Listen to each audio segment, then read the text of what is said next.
So in Holyrood today at FMQs, it was the budget. That was what both Russell Finlay and Anna Sarwar went on and tried to press John Swinney on two separate things.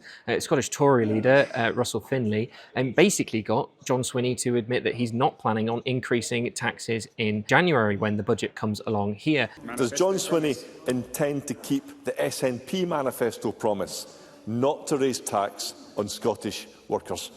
That the Scottish Government will not increase income tax rates or introduce any new bans.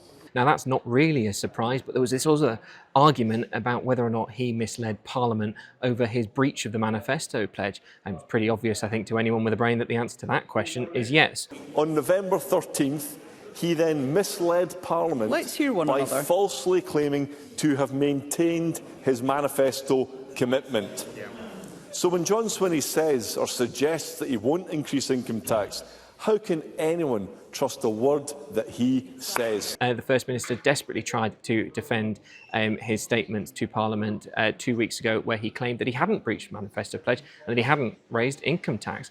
Anna Sarwar, on the other hand, basically spent the entire FMQs desperately getting John Swinney to admit that actually he was quite good as Scottish Labour leader and that he'd guaranteed £820 million from Rachel Reeves in yesterday's budget. £820 million more for the Scottish Government. They're heckling poverty reduction. Who would have thought it? Mr. Sarwar. I think John Swinney needs to cheer up a little bit. An additional £10.3 billion for Scotland's public services. That's a transformative amount of money. One figure that we're going to hear a lot more is the £10.3 billion claimed by Scottish Labour to boost the SNP's coffers and Holyrood's coffers since they came to power last June.